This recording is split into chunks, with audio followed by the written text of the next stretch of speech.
Olá, numismatas, colecionadores, interessados em numismática. Em nome da Sociedade Numismática Brasileira, eu, Oswaldo Rodrigues, diretor de divulgação da SNB, venho trazer para vocês uma aula muito interessante.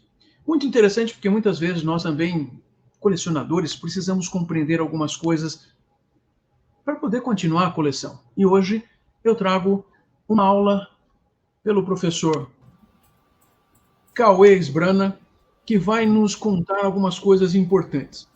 Olha, o Cauê é um engenheiro de materiais que fez mestrado e doutorado em energia nuclear, aqui pela Universidade de São Paulo, a USP.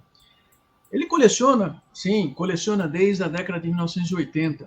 Ele tem lembranças de 1985, 86, quando a mãe dele, trabalhando num banco, trazia algumas moedas ou até cédulas, como se fossem figurinhas para um colecionador. Talvez ele possa contar um pouquinho disso em outro momento, mas hoje ele vai contar para a gente, vai fazer uma aula muito interessante, que essa aula diz respeito ao uso de técnicas científicas na certificação de moedas, cédulas, medalhas. Isso é bastante importante para nós. Nós, da SNB, agradecemos o Cauê, agradecemos mesmo, porque afinal de contas está disponibilizando um tempo, a especialidade dele, o conhecimento dele em prol do colecionismo numismático do Brasil.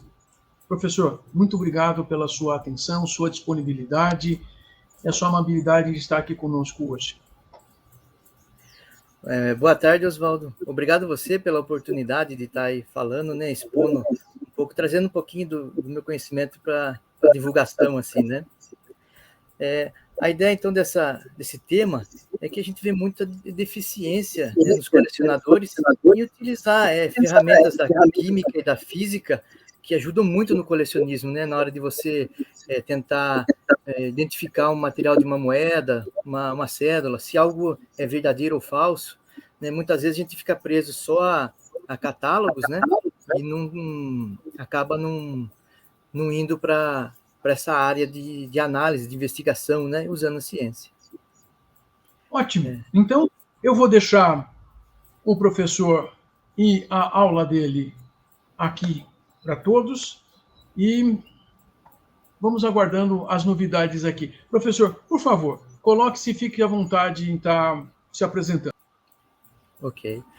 Então, a ideia é de a gente tentar utilizar, né, técnicas científicas simples até as mais complexas para que você consiga identificar, né, os materiais dos seus itens, né, cédulas, moedas e medalhas, e saiba se eles são mesmo igual aos originais, né, ou se ela é uma réplica, uma falsa, né, uma imitação.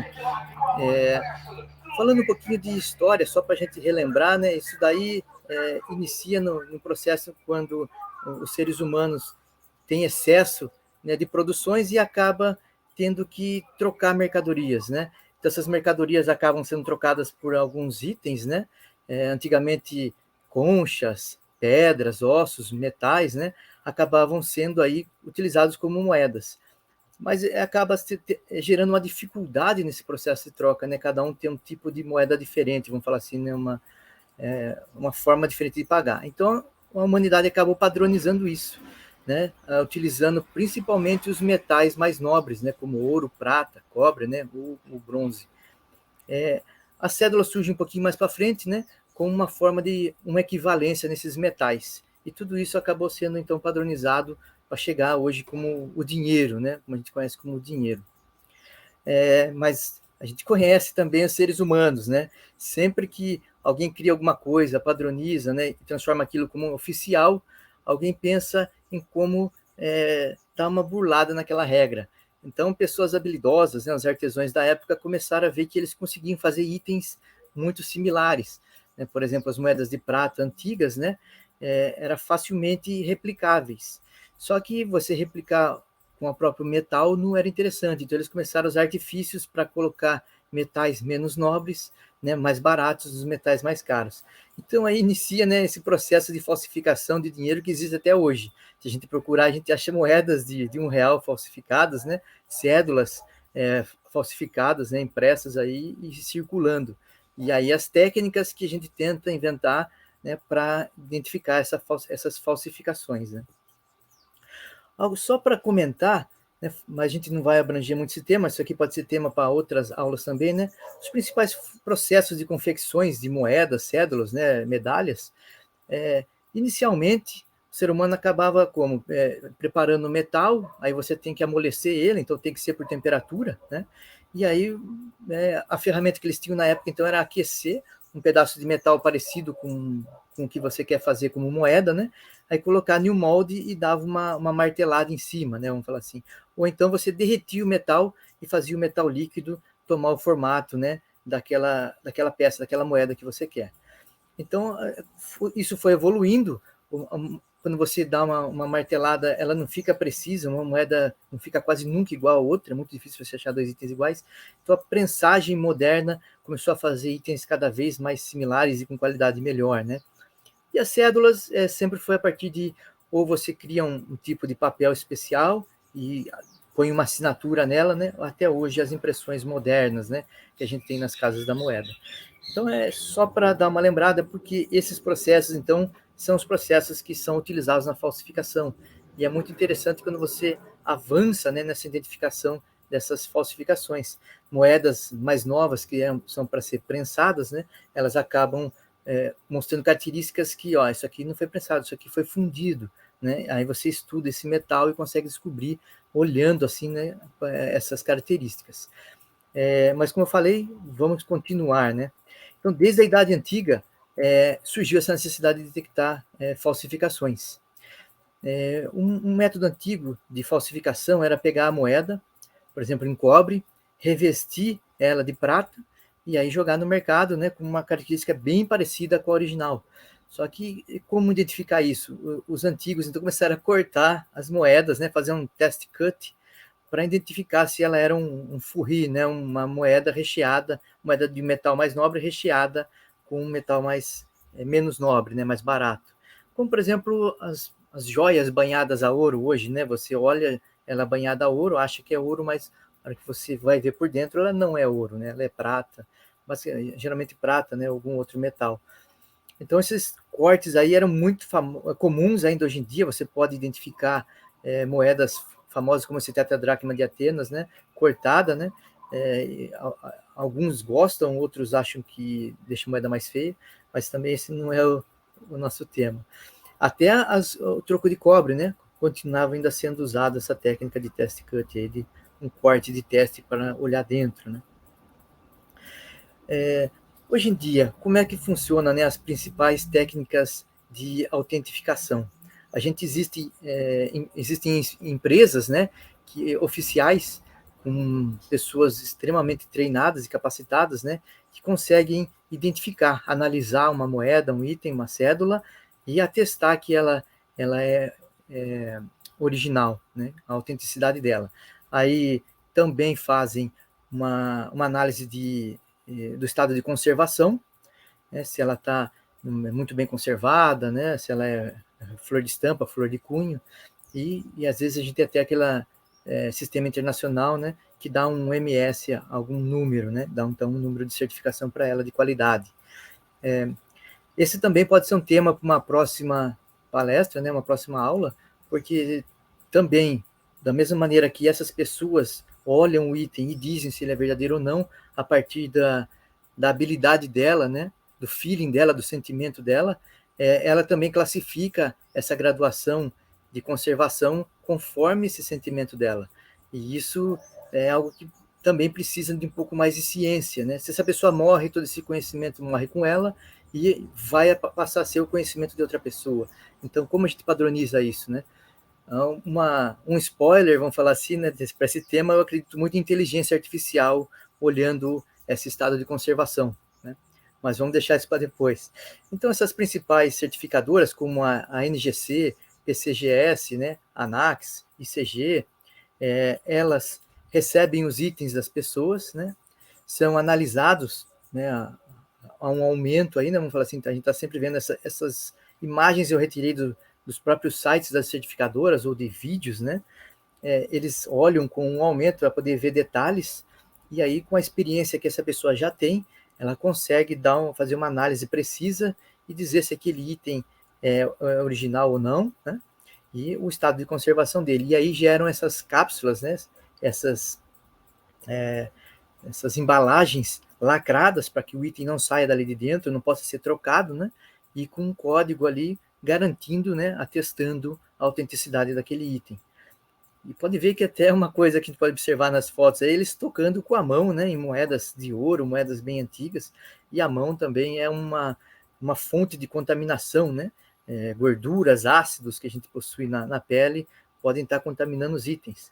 Também tem uma outra palestra, né, sobre os materiais. A gente vai falar um pouquinho sobre isso agora na sequência, mas a gente pode aprofundar depois. Esse processo, então, é algo que eu diria que deixa a desejar. A gente precisa ter mais ciência nisso e não um sentimento de alguém, né, mesmo sendo alguém que seja, né, extremamente capacitado, né? Aí a gente pode, então, estar entrando nessa área da ciência que estuda materiais antigos, né, que seria a arqueologia. Dentro da arqueologia, a gente tem a arqueometria, né, que é uma ciência bem interdisciplinar, ela usa ferramentas de várias outras áreas e acaba analisando, então, itens produzidos pelos homens, né, desde homens pré-históricos, né, nas cavernas, como utensílios, né, de fabricação, até os itens históricos recentes. Então, essa é a ciência que a gente pode estar correlacionando bastante à numismática. A numismática estaria dentro dessa arqueometria, né? Uma divisão dela. A linha de estudo, né, em geral, para moedas e medalhas, são um estudo de metais. Mas também existem, né, moedas aí de plástico, cerâmica, feita de madeira, feita de ossos. Então, além desse caminho principal das ligas metálicas, né, se estudar as ligas metálicas, para que você consiga se aprofundar nas moedas e medalhas, também você pode ter alguns casos especiais aí trabalhando, então, né, em cima de outros materiais. As cédulas em si geralmente são constituídas de papel, né? Só que a gente tem também cédulas de plástico, como a nota do Cabral, né? De madeira, a gente vê alguns notigelos feitos de madeira. Então, a linha de estudo também então, pode ser baseada em papéis, né? Principalmente nas tintas. A gente vê muito estudo já sendo realizado em tintas, por exemplo, em quadros. Você pode pegar um quadro, né, de um pintor famoso e analisar a tinta que ele usava na época, que é muito diferente da tinta utilizada hoje em dia, moderna. Então, se houver uma parte do quadro que foi restaurada, você consegue identificar, né, a partir de técnicas de análise mais profundas, né? Então, a ideia de cédulas é olhar bastante a tinta e o papel, né? No caso, o outro elemento constituinte dela lá. Então, aplicando um pouco de princípios físicos na numismática, né, que são os princípios mais simples. Por exemplo, o magnetismo. Os únicos elementos que são, né, ferromagnéticos então, são o ferro, níquel e cobalto. A gente tem muita moeda e medalha de ferro, né, níquel também, cobalto agora eu vi já algumas sendo produzidas, mas é um metal mais raro, mais caro, então não é muito comum. Mas ferro e níquel é muito comum, todas as ligas de aço têm ferro, né, na sua composição. Níquel também é muito ligado a ferro ou ao cobre, né, ao bronze, então o cupro-níquel. E dependendo da quantidade, a porcentagem desses elementos dentro da sua medalha, da sua moeda, ela passa a ser magnética. Então você pode simplesmente com um ímã de geladeira da sua casa, né, encostar em uma moeda de R$1 e você vai ver que ele vai grudar. Aí pegar uma moeda de prata e ela não vai grudar. Então, se você comprar uma moeda de prata e colocar um ímã do lado dela e ela grudar no ímã, ela não é prata, né? Ou pode ser só revestida com prata. Então, uma coisa simples, você pode estar já atestando se uma moeda é verdadeira ou é falsa, né? Ou é uma réplica, né? Com um ímã, um simples ímã. Existe também muita dimensão, né? Análise dimensional, que é você medir o comprimento, o diâmetro da moeda, né? A espessura, a largura. Então, você compra uma moeda, olha no catálogo, né, e vê quais as dimensões que ela deveria ter, e você vai e confere. Porque muitas vezes, quando você tenta falsificar um metal mais nobre, às vezes mais pesado, que nem o ouro é muito pesado, nós vamos falar sobre isso um pouquinho mais para frente, a densidade dele é alta, né, vamos falar assim, você vai tentar substituir por um metal menos nobre, que é menos denso, a moeda vai pesar menos. Então você tem que deixar ela maior. No diâmetro é difícil, então geralmente eles trabalham com a espessura. Então se você conferir isso, né, e o item seguinte ali é a massa, né, é o peso do item. Se você conferir as dimensões e o peso, né, você vai ver que se um deles não bater, né, algo está estranho. É bom ver, ó, a espessura está maior para que o peso seja igual. Já é um indício de que pode ter uma falsificação. Eu uma vez comprei um coletinho de um preço abaixo do normal, né, e fui conferir e peguei o peso dele, né, mais baixo do que deveria ser. As dimensões estavam ok, o peso mais baixo. E daí tem aqueles itens que você pode conferir específicos para cada moeda, né, que, ó, quando ela é falsa tem esse detalhezinho. Aí podemos avançar. Até aí eu acho muito simples. Você compra balancinha de joias assim na internet aí por 50, 60 reais, né? Um paquímetro, que é um instrumento muito bom para fazer medição, né? De dimensões assim. Também é muito baratinho, 20, 30 reais. Você compra até um digital, né? E aí, um estudo mais avançado seria o volume. O volume também pode ser tema até para uma próxima aula. O volume você pode calcular, né, de uma moeda, né, a área da base dela, né, πr ao quadrado, vezes a altura, que é a espessura, você consegue chegar no volume. Mas ela tem os detalhes dela, né, a borda, o desenho, os numerais, isso daí atrapalha muito no cálculo do volume, né? Então, a ideia seria medir o volume, como seria o ideal medir volume. Seria utilizando a técnica lá do Arquimedes, né, que entra dentro da banheira para tomar um banho e aquela água transborda. O volume, quando entra dentro da água, ele desloca, né, o volume do item desloca o mesmo volume, né, em água. E aí você consegue medir essa diferença. Não vou entrar em detalhes também, porque é um tema bem também complicado, né? A densidade é pegar a massa que você pesou e dividir pelo volume, né? E, geralmente, papéis a gente trabalha com gramatura, né? Aqui, então, uma tabela de densidades principais, né, para a gente poder analisar até um estudo aí do que eu comentei do Arquimedes. Por exemplo, um ouro, né, a platina bem densa, então 1 centímetro cúbico de platina, né, pesaria aí 21 gramas, né? Se a gente pegar os metais mais leves, como as moedinhas de alumínio, que a gente vê que é bem leve, né, você vai ver que em 1 centímetro cúbico pesa quase 10 vezes menos, né, 2,7 gramas, uma moeda de alumínio. Lembrando lá do caso de Arquimedes, foi um caso bem interessante, né? O rei queria fazer uma coroa, deu 1 quilo lá, deu uma quantidade de ouro para se fazer a coroa, e o artesão, né, foi lá e confeccionou a coroa e devolveu a coroa para ele. Aí ele ficou suspeitando se se aquele cara era honesto, se aquela coroa foi mesmo feita com aquela quantidade de ouro que ele havia cedido para o artesão fazer. E aí foi lá e consultou Arquimedes, que era muito famoso, o cientista mais famoso da época, né, na cidade de Siracusa. Ele ficou com essa ideia na cabeça: como eu vou medir o volume dessa coroa, né? Não tem como ficar medindo base vezes altura, não tem um número para calcular. Então foi quando ele teve aquela ideia, né, entrando na banheira. E aí ele foi lá e conseguiu ver o volume, que a hora que você submerge a coroa, o volume de água que ela deslocava era o mesmo volume que ela possuía. E ele dividiu pelo peso e obteve a densidade, né? Se fosse feita de ouro puro, um ouro 24 quilates com 99,9% de pureza, né, pesaria aí, um centímetro cúbico dele pesaria 19,28 gramas. Mas ao pesar a coroa, né, ao ver a densidade da coroa, ele encontrou lá o 16,9 gramas por centímetro cúbico. Então ele conseguiu, né, atestar que aquela coroa era 75% de ouro, né, e 25% de prata. Então, o que o artesão tinha feito? Pegado aí 1/4 do montante em ouro e substituído por prata. E a hora que você faz essa liga, forma uma amálgama, né, que é muito difícil de separar depois, quase impossível. E aí ele conseguiu provar que o cara era desonesto, e o cara foi morto por causa disso, né? O rei mandou matar porque estava trapaceando justamente, né, a pessoa mais poderosa na época.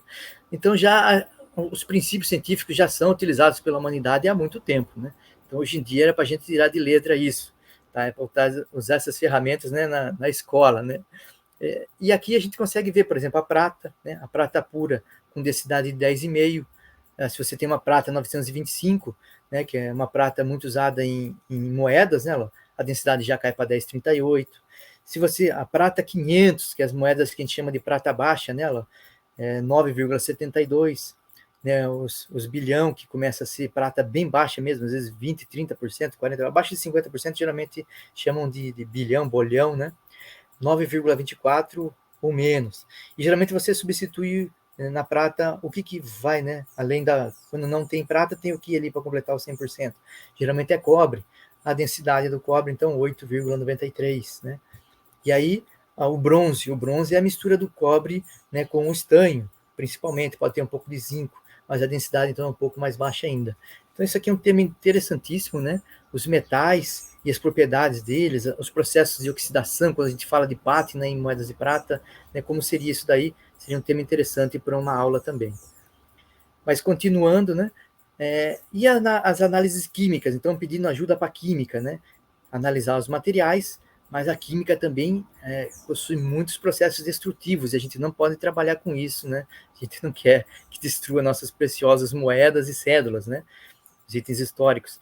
Então, a ideia é apelar para o raio-x, né? O raio-x, ele consegue, por exemplo, a gente quando faz uma análise de raio-x, né, para ver o nosso pulmão, nossos ossos, ele não é destrutivo, tá certo que ele pode causar câncer em uma exposição ao longo do tempo, mas moeda não precisa se preocupar com câncer, não é isso? Então, existem várias técnicas, entre elas eu destaco essas mais interessantes, né? A microscopia eletrônica varredura, integrada, né, a uma análise dispersiva de raio-x, uma espectrometria de fluorescência, de fluorescência, né, de raio-x com dispersão de energia. Também, não vou entrar em muitos detalhes, porque é um pouco complicado, mas, resumidamente, o raio-x é emitido por um equipamento, ele bate na sua amostra, ele dá energia para os elementos químicos da amostra, e a amostra, os elementos químicos ficam de estado mais elevado, que não é comum para ele, e ele quer voltar para o estado original, e ele emite, né, raios X, que a gente chama então de fluorescentes, né, de volta para um detector, e o detector acaba fazendo a leitura. São equipamentos muito simples, né? Você coloca a amostra, fecha ele, manda executar, ele consegue fazer lá tipo um carrossel, várias amostras de uma vez. Fica posicionado, como a gente pode ver nessa imagem central, né? Um detector emissor bem próximo da amostra, então bate e já recebe o sinal. Você pode também fazer com que o detector caminhe ao longo da amostra, com essa terceira imagem, né? E analise ao longo de toda uma moeda, né? Para ver se uma parte dela também é igual à outra, e criar uma média dessa análise, né? E são análises muito rápidas, questões de minutos a segundos, às vezes ele faz uma amostra, né? O custo também dessa execução não é tão caro, seria algo viável, né, para estar certificando materiais assim. É muito utilizado hoje em dia, né, para você ver se você comprou um aço e o aço é mesmo daquela liga que você queria. Então, na indústria é bastante utilizada, na academia também. E o problema só é que o detector, emissor e o conjunto analisador é um pouco mais caro, né? Esses equipamentos variam de 100 a 200 mil reais, assim, né? O resultado, por exemplo, a microscopia eletrônica varredura é bem legal, né? Esse microscópio consegue atingir um aumento da casa de 1 milhão de vezes. Então, que você tem 1 metro, você consegue ver, como se fosse 1 metro, você consegue ver um micrômetro, né? Que é 1 milhão, uma parte de 1 milhão de metro. Quando você usa o raio-x e a amostra te devolve um sinal, você consegue detectar, que nem a gente consegue observar nesse gráfico, né? Vem a ideia é como se fosse um DNA daquele material. Esses picos, né? Cada pico é característico para um elemento, a gente pode observar um pico pequenininho dizendo que é uma prata, mas um pico bem enorme, informando mesmo que o material é bem constituído de prata, mas que tem também alumínio e magnésio na sua constituição. Essa imagem é de uma moeda, né? Só que está com um aumento tão grande que você parece uma superfície da Lua, por exemplo, né? Se a gente olhar aí, ó, essas moedas, nessas camadas quebradas dela, você pode estar olhando camadas, então, olha lá, na primeira foto em cima ali, né? A camada externa dos dois lados e uma camada interna. A camada externa, né, olha lá, que está denominada como 1, tem 97% de prata. Já a camada interna, número 2, né, já é mais tem menos prata, um pouco mais de cobre, né? A moeda de baixo também parecida. Então, a quantidade de aumento que a gente consegue chegar aqui, que bonito que fica a imagem, né? Você olhando a moeda de perfil, assim, pela borda, né? A borda quebrada dela.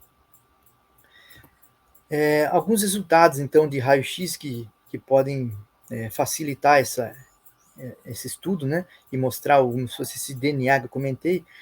Olha aqui à esquerda, a gente tem vários picos, né? Mostrando nessa análise, e a gente consegue detectar que essa moeda tem bastante prata, muito mais do que o cobre, porque a intensidade da prata é maior. Agora, se a gente olhar o gráfico da direita, a gente vai ver que a quantidade de cobre é maior que a de prata, né? Então, isso daí acaba podendo gerar um DNA daquele item. E os itens importantes, porque só olhar prata ou cobre, o principal constituinte não muda muito, mas os constituintes menores, né, é que vão dizer para a gente segredos sobre as moedas, né? Como a gente vê aí, tem muito chumbo. Por quê? Porque a gente pode, também tema de uma outra aula, né, voltar lá atrás, eu vou falar, tem um estudo de caso na frente, e olhar da mina de onde veio esse metal. As minas de prata geralmente tem muito contaminante de chumbo. A maneira como era extraída essa prata também não purificava ela, não conseguia purificações grandes que a gente consegue hoje em dia, né, essas onças de prata. Então, a gente consegue pegar esses pequenos contaminantes, né, lá, o mercúrio, o HG, né, frações de ouro também tem, né, em minas de prata, pode ver, tem o AU ali no gráfico da esquerda, e com essas características você consegue dizer, ó, essa moeda esse patacão, né, foi feito em um 8 reais, né, porque esse 8 reais, esse metal, coincide com a mina de Potosí. Eu consigo dizer que o patacão veio da mina de Potosí, a prata do patacão veio de Potosí, né. Consigo pegar um outro 8 reais e ver que veio de uma mina de Zacateca, né. Ou um caso, nesse estudo aqui, né, as minas de Laurium, né, justamente a moeda tetradracma de Atenas, ela já esse estudo, né, que está sendo mencionado aqui, ele conseguiu provar que essas minas de Laurium tinham uma prata muito mais pura do que as outras da região da Grécia, e a quantidade de prata ali, então, era maior, né, com menos chumbo do que nas outras. E toda moeda que você analisar, né, dessas tetradracmas de Atenas e tiver esse perfil das minas de Laurium, você consegue provar que ela veio de lá, que não só que ela é autêntica, mas esse DNA diz de onde ela veio, né? Os antepassados dela, vamos falar assim, você consegue rastrear e saber, ó, ela saiu daquelas minas. Agora você pega uma outra moeda também, tetradracma de Atenas, mas produzida em outra cidade da região, com outra prata, você também consegue comprovar que ela é original, mas que veio de outra mina, né? Justamente com aquele perfil vamos falar assim, de DNA do material que está na moeda. Esse estudo é bem legal, ele pode ser tema também para uma outra palestra, né? Isso aí também já está sendo estudado em cédulas, né? Cédulas verdadeiras e cédulas falsas, e o estudo mencionado aqui, né, no caso, eles conseguiram comprovar que a tinta utilizada na cédula da época é totalmente diferente da tinta utilizada na cédula falsificada atual, ou se fosse também uma falsificada da época também, porque a tinta muitas vezes utilizada por um governo não é a tinta comum, né, que as pessoas utilizam, que a gente tem na impressora da gente, por exemplo, né? E como isso? Você vai olhar os principais contaminantes da tinta, né? Cálcio, alumínio, né? Sódio, potássio, e aí você olha então as cédulas oficiais, né? Cria um perfil padrão para essa tinta da época, e aí você olha para as falsas e vê que não tem esse mesmo perfil, esse DNA, então é facilmente distinguível, né? E aqui no caso desse gráfico tem uma linha forte e uma linha fraca, né?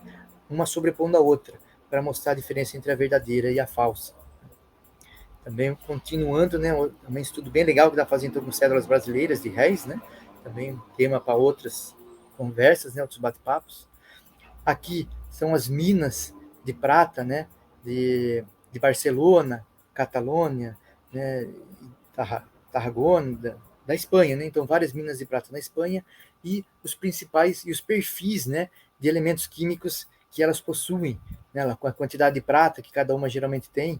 Pode ver que prata é a mina de prata, então quer dizer que aquela região era rica em prata. A quantidade de prata não vai ser o principal fator que diferencia, mas olha lá a quantidade de ouro, né? Algumas têm uma quantidade maior, outra menor, né? Olha lá a quantidade de níquel, de ferro, de estanho, de chumbo. Se você analisar então a quantidade de cada uma, você consegue dizer, então, ó, essa moeda é espanhola e veio da mina, né, de prata de Barcelona. Então você consegue, pelo DNA, rastrear também isso. E aqui o que eu comentei com vocês há pouco, né, é um estudo justamente sobre patacões. Né, muitas vezes você não consegue distinguir a moeda que foi tida como base para confeccionar o patacão. Né? Patacão também é um tema para outras palestras, né? Todo mundo tem um grupo, né, que adora muito estudar essas moedas, características. Quem conhece sabe o que eu estou falando. Né? Então, o patacão, quando você às vezes não consegue identificar, você pode rastrear pelo DNA dele, pelo DNA da prata que está fazendo a composição desse patacão. E aí você faz essa análise não destrutiva, identifica esse DNA, né, e vai buscar aí da onde veio essa prata. E aí você consegue saber se às vezes é uma moeda, né, às vezes $1, uma moeda argentina, né, chilena, ou a Bolívia, né, um dos principais locais aí que foram utilizados moedas para fazer os patacões. Bom, a ideia da aula de hoje era essa, não se estender muito, né? Então, como a gente vê aí, aqui só abriu, né, a curiosidade para muito mais temas. A ciência pode trazer para nós aí muita informação, investigação, você pegar uma moeda e investigar. Né? Como é que eu posso saber se essa moeda é assim? Só vai lá e olhar no catálogo? Não, né? Você pode ir lá e estudar, identificar e agregar, né, esse conhecimento para você no dia a dia, para a sua numismática, né, para o seu processo numismático. Maravilha, professor. Acho que você já conseguiu trazer uma perspectiva de sempre termos como ter uma avaliação de uma peça, seja falsa, seja não falsa, ou como compreender, através de métodos científicos, muita coisa para numismática. E nos deixou curiosos com várias das técnicas. Eu acho que nós vamos ter que inaugurar uma série de aulas de técnicas específicas para entendermos cada uma dessas coisas e aprendermos a aplicar no nosso colecionismo, para que nós tenhamos um pouco mais de ciência no campo, além de todo do prazer em estar colecionando as nossas peças numismáticas. E isso, com a ciência, os olhos parece que ilumina, enxerga mais do alto, assim, começa a compreender muita coisa. Verdade. Bom, por hoje quero agradecer muitíssimo e esperar ter suas aulas proximamente em continuidade. Muito obrigado. Ok. E até logo a Obrigado a você. todos. Até mais.